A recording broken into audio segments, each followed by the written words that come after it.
It's Unstable Topic with Sarah and Maggie.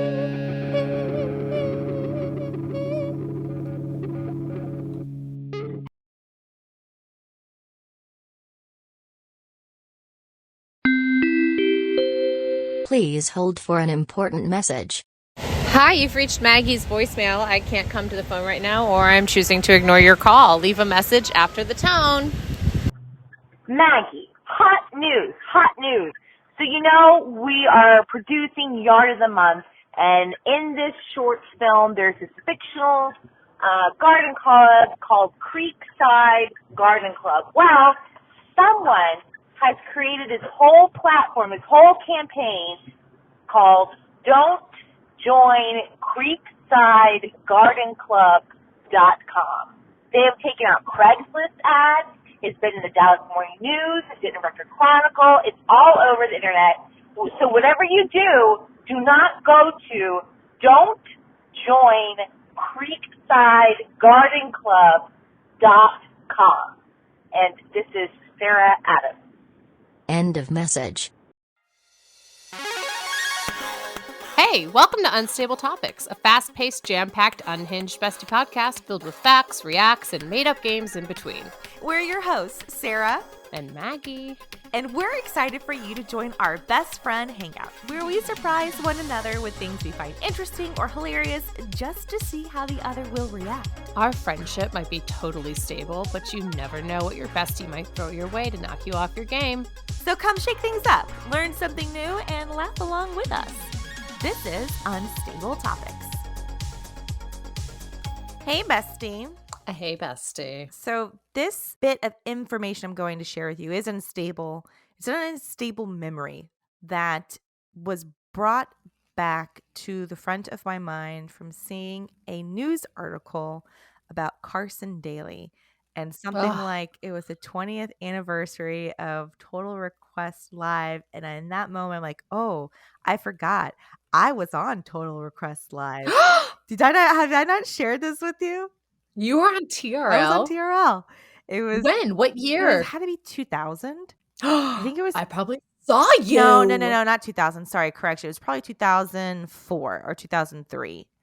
Even more likely that I saw you. So I was in New York for a PRSSA conference, which, okay, memory. Oddly enough, Donald Trump spoke at. I'm sorry. This is all like coming back to me. Oh my gosh. Isn't that wild? I don't remember that. But the thing I remember the most was being on TRL. You get tickets. Honestly, a better memory. Oh my gosh, fantastic memory. And everything to live shows are free. And so you're in the audience and you get to do shout outs. So you remember like people got to do shout outs there and I got to do a shout out on TRL. And who'd you shout out? Stupid. I was in a sorority. And so I was there with some of my sorority sisters. I'm like, I'm going to shout out to all the blah, blah, blah, blah, blah at North Texas. So that's what I did. Oh, also, I was on Good Morning America. Sorry, all this stuff is like. The same trip? Yes, the same trip. We went to Good Morning America and saw Diane Sawyer. I have a picture with her.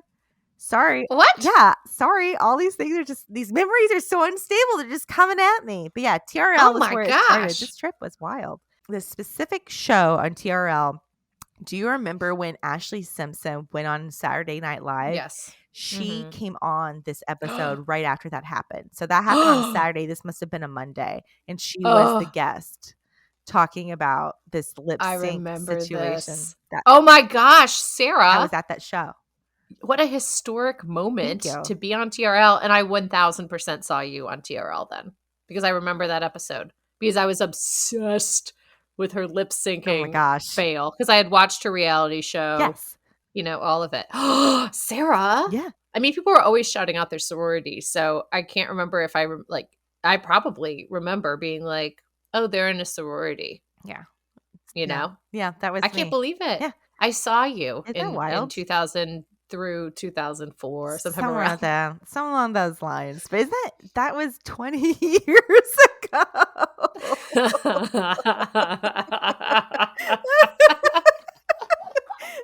What is wrong with time? What is wrong with time. Honestly, the most unstable thing about this sharing is that time. What is wrong with it? Get your act together, time. Are you ready for your fact, Maggie? I am ready for my fact. So that was a beautiful memory, an unstable memory that I just shared. And you know something else that's beautiful that you wouldn't think is unstable are What? peacock feathers. Many do not know that a peacock feather is never supposed to be brought on stage by an actor. The superstition is inspired by the pattern on the feather that to many looks like the evil eye. No theater production wants to risk offending an audience with its a malevolent, malevolent, Like malevolent, Maleficent? Maleficent? male, Male-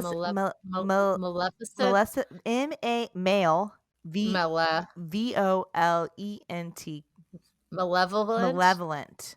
malevolent. Malevolent?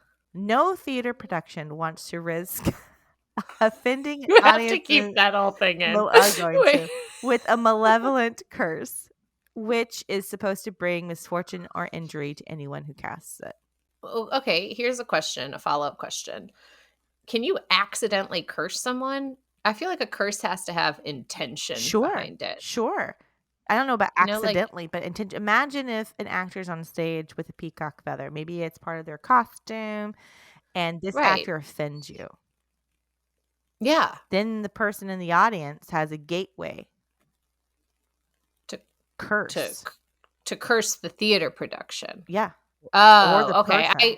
I was thinking the other way around. Like, I'm dancing around with a feather. It looks like an evil eye, and now I have cursed everyone in the audience. And I'm like, I don't think, but Maybe. But I think it makes more sense to offend. But then I'm also like, shouldn't theater be pushing boundaries, Gosh. making some people uncomfortable? Like, shouldn't you be offending people in a way that Yeah. moves them to examine the depths of their soul and their deepest held beliefs and challenges them in that way? Yeah, no, I don't disagree with that. When I was looking up these facts, my Google search was facts about the theater because I have given you a lot of facts about life, and I'm like, I need to start getting more specific when I look up facts. And there are a lot of superstitions in the theater, and this one to me, being person of the theater, was news. Like, I never heard about this peacock feather thing. I'd never heard that either. I think that's a superstition we should get rid of, and to challenge it, I am going to right now announce my one-woman show, Peacocking. Off Broadway. It's off. It's so off Broadway that it's on Broadway again. I go all the way off, then I come back. It's on Broadway Street in Texas. It's on Broadway Street in Texas. So it is on Broadway. And it's a 500-person theater. Tickets have not been released yet, but it's called Peacocking, and I will be wearing peacock feathers in all of my performance. That's a bold choice, which kind of makes me want to know your reaction to this, which is another bold choice. So, Maggie, are you ready to react? I am. So we just learned that peacock feathers are beautiful, but carry a very heavy risk. So my question to you is, besides the peacock, what other bird do you feel also carries an evil intent? Oh, I mean, grackles. We've talked at length about grackles are probably the most evil. Because some people might say vulture. But I learned recently about vultures and how helpful they are. And without vultures, there's just a lot of problems. Because vultures are basically like the garbage crew of the world. And they do it naturally. And they're truly like this organic, awesome garbage guy. So people might say vultures because they look scary. But the bird with the most ill intent, the bird that I think is out there cursing people, gotta be a grackle. 100% a grackle. 100% a grackle. I would have in another life said a crow. But knowing what I know now about crows, we've done facts on crows. They're misunderstood. They are misunderstood. And I think that's why this podcast is so important. You know, this is so important because we're challenging people's deepest held beliefs. We're not the theater. We're not afraid to say it. We're not afraid to go out there in peacock feathers, to say that crows are not evil, to do these things that are so important, right? Yeah, no, I thought you might have had more, but no, I support, yes, 100% what you're saying. As to earth signs, Sarah and Maggie are always preparing, which is why it's time to play Till Death Do Us Part. Aw, why? The game where they interview potential replacement besties in case the other one kicks the can.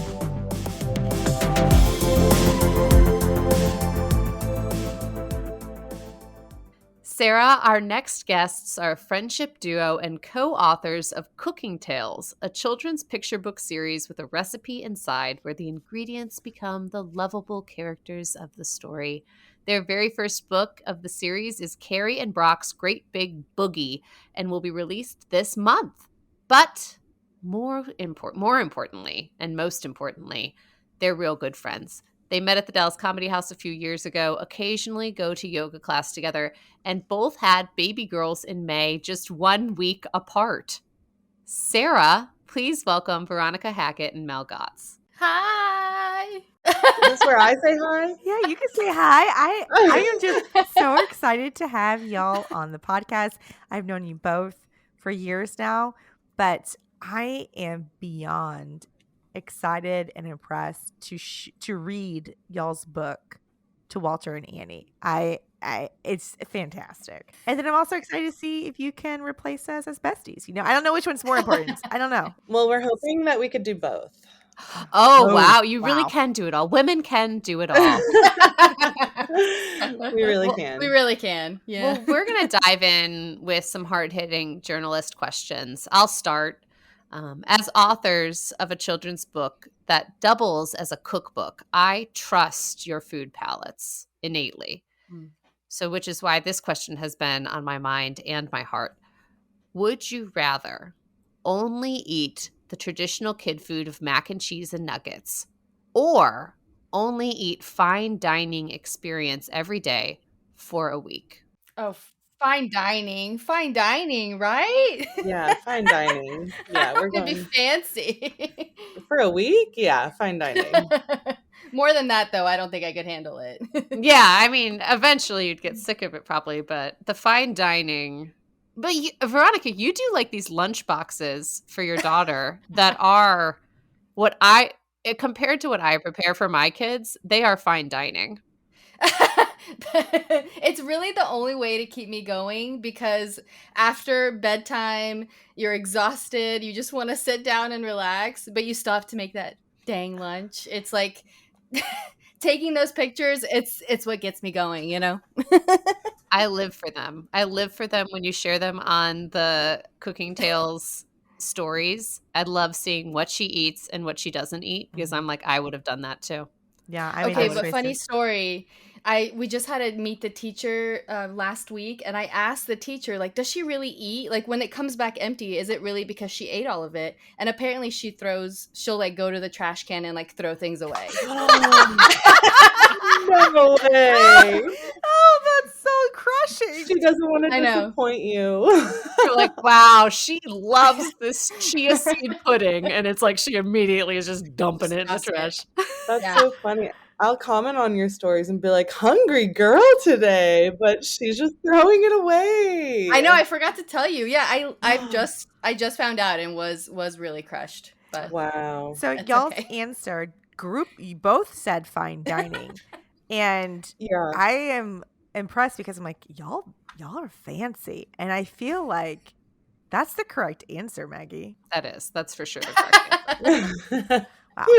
So we're off to a great start. We're learning things about our children, throwing away the food we prepare, and knowing that fine dining is in our DNA. So it brings me to my would you rather question. Y'all being very interesting people and writing about interesting things makes me wonder, would you rather have a book be written about your life or magically be transported into your favorite book to live out the rest of your life? Whoa. that's hard. We are really hard hitting journalists over here. I have to tell you, like the first book that comes to mind is Holes. Oh no. And so I'm like, gosh, I don't want to go dig holes in the desert. So For the rest of your life. for the rest of my life, I mean, it ends up pretty good for them. I think they end up rich, but oh god, spoilers. So sorry. I don't know. It's like I could just have a book written about me, or we could go live a completely different life. I'm uprooting my whole life. No, that's a lot. It's a lot. That's a lot. We just had babies. What's going to happen to them? I know. Children really make this question harder. It sounds like you're leaning towards having the book written about you, though, if I might interpret what I'm hearing, this anxiety about. Yeah, I'm having some illness. anxiety about it. So I think the book written about my life then. What about you? Yeah, Dee? I'd have to agree. Can I ask, Maggie, do you mind if I ask a follow-up question based on this Of course. answer to really Ooh. determine if this is the right answer for y'all? Mhm. What would the title of your autobiography be called? This is a pressure question. This is a true pressure question. I just feel like it would just be like a play on my last name, like Melanie Gotz it going on. You know, or Mm. Yes. Would buy. New York Would Times buy. bestseller. Adding to list. What you Oh, wrote. Veronica's would be like, Veronica, she can hack it. oh, that's really good. Good. Yeah. And it's a 2-part series. It's like about the authors. It's like, you get the Melanie Gotz it, Veronica can hack it, and then it's this Oh my whole God. women empowerment with these strong, awesome action last names. We can do it all. We can do it all. There's it another all. title. Yeah. Would buy. Excellent. And that, Maggie, can you check our list? If that, Yeah, that was the correct answer. Great. So that's good. great. Let's 2 for 2. go. 2 for 2. And this last question brings us back into this world of cooking tales. So in Carrie and Brock's Great Big Boogie, these carrot and broccoli best friends perform at a talent show. If you had to perform as a duo in front of an audience, would you rather sing an a cappella song or dance a ballet? I feel like we might have different answers for this. Oh, Yeah, I think we would. I think mine would be singing and Veronica's would be balleting. In quotes, please. Yeah. could Melanie sing while Veronica dances? I'm going to be honest, that would be a beautiful performance. I think so too. that I would think be so, too. stunning. And I think that is the correct answer because as a duo, you should balance each other out and you each bring something different to the table, much like Carrie and Brock, because I did get an advanced reader because I am in the press as this journalist. And they do balance each other out so nicely. I love the story. If They people, well, first, before we get into that, Maggie, Sarah, can we sidebar? wanna- Yeah, can we? Yeah, just, we should sidebar. Melanie, Veronica, hold on 1 second. We're just gonna sidebar real quick. Mhm. Hey, a few things. I'm very impressed of how they pivot. We threw some hard questions at them, and they were really, Yes. Yeah, I mean, obviously, they write about 2 best friends. They are 2 best friends. They would make great replacement best friends. 100%. I don't want them to replace us now, but I think they could. So let's just In the make sure future. they understand, like, in the future. Yeah, not right now because we're still going strong, Yeah. but like if, right? If, Yeah, okay, yeah. you break the Let me news. tell. Okay, good. Yeah, Let you me do tell. this. Okay. All right, Mel and Veronica. After so much deliberation, we would be honored if something were to happen to Maggie and my friendship in the future. Would you two be able to step in and take our places? Oh my gosh. Let's go. Right now. Right now. Something happened. No. We don't want anything to happen. Please yet. don't. Yeah. I think even this is great because we have either Veronica and Mel, or we could have Carrie and Brock could Yes. also step in. We get really like a 4-for-1 deal with this Guestie really Bestie do. You really situation. do. Yeah. Mhm. And if people want to read about Carrie and Brock and learn more about cooking tales, where can they find y'all? Well, they can find us on Instagram. Our handle is Read Cooking Tales. And that's kind of where we're updating everything. We have a couple of markets coming up in the fall. We'll share when the link is live to order. So that's kind of where we're updating everything. Where would a person be able to order cooking tales? As of right now, I believe Amazon and Barnes & Noble online, but if there are more places, we'll definitely update everybody. Can I ask a follow-up? What was the inspiration of creating cooking tales? Where did that come from? I don't even really fully know. I think I had the idea in my 20s, and I don't know where it came from. Just kind of had the idea, sat with it for 10 plus years now, and I would like try to write it and tackle it a couple of times in those last 10 years, but it just never felt right. I don't know if it's because I didn't have kids yet or what. I'm like, I'm not equipped to write about kids and eating. But then this year, I was like, gotta do it. Gotta make it happen. Don't want to regret it. And then that's where Mel came in as like the greatest writing partner ever.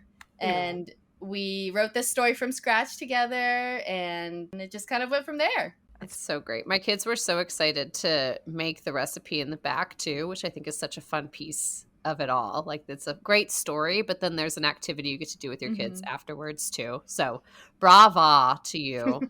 Really fun. Thank you. Mel and Veronica, thank you guys so much for being on with us today and for replacing us in the future. It's a bestie connection. Thanks for playing along.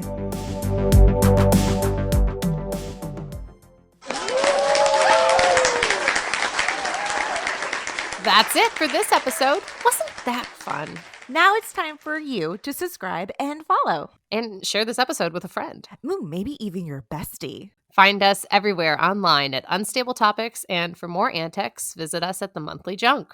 Bye. Bye. Peace.